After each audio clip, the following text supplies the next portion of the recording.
काश अशोक गहलोत इस देश के प्रधानमंत्री होते तो शायद उन्हें पूरा देश अरावली खत्म करने का जिम्मेदार ठहरा होता, जैसे आज पर्यावरण मंत्री भूपेंद्र यादव ठहरा रहे। लेकिन सच्चाई ये है कि अरावली को लेकर झूठ फैलाया जा रहा है। अरावली की 100 मीटर की परिभाषा 2003 में कांग्रेस लाई, जबकि ये दावा झूठा और भ्रामक है। सच और तथ्य तो ये है कि 19 फरवरी 2010 को सुप्रीम कोर्ट ने 100 मीटर वाली परिभाषा को पूरी तरह खारिज कर दिया था। कोर्ट ने साफ कहा कि ऊंचाई के हिसाब से अरावली तय नहीं हो सकती और फॉरेस्ट सर्वे ऑफ इंडिया को वैज्ञानिक मैपिंग का आदेश दिया। और ये आदेश भाजपा के आरोपों से बिल्कुल उलट है।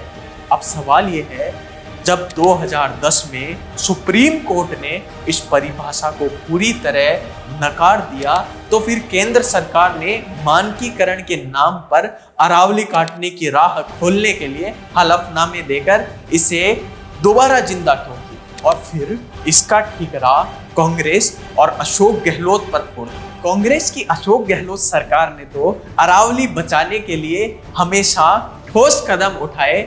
2002 के बाद 51 नई लीज में से 50 तुरंत बंद की, रेवासा सीकर में 53 क्वेरी लाइसेंस रद्द किए, 2346 खनन लीज बंद की जो वन क्षेत्र में थी, 1400 FIR अवैध खनन पर लगाई। 2009 में अलवर जैसे जिले में टास्क फोर्स मशीन सीज वाहन जब्ती जैसे ऑपरेशन किए। लेकिन फिर भी इस देश में बीजेपी के हिसाब से हर समस्या के लिए सिर्फ 2 ही लोग जिम्मेदार हैं, पहला जवाहरलाल नेहरू, दूसरा अशोक गहलोत। बीजेपी का असली दर्द तो यह है कि अशोक गहलोत ने अपने कार्यकाल में जनहित के वो काम कर दिए जो 11 साल में सत्ता में रहकर राजस्थान और केंद्र में बीजेपी नहीं कर पाई, और इसलिए अशोक गहलोत के खिलाफ झूठ फैलाया जा रहा है।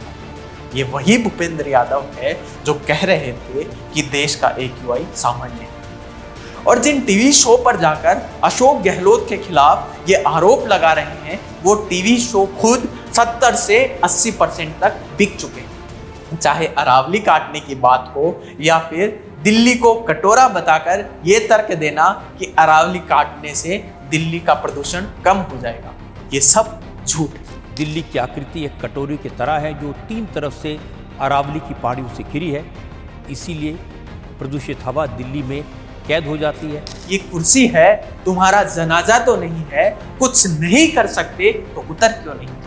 भूपेंद्र यादव राजस्थान से आते हैं, फिर भी अरावली की अहमियत नहीं समझते और झूठ बोलकर उसे नष्ट करना चाहते हैं। इन्होंने 21 साल पुरानी CEC को खत्म कर दिया, जिसे 2002 में सुप्रीम कोर्ट ने पर्यावरण बचाने के लिए बनाया था। पहले इसके सदस्य सुप्रीम कोर्ट खुद चुनता था।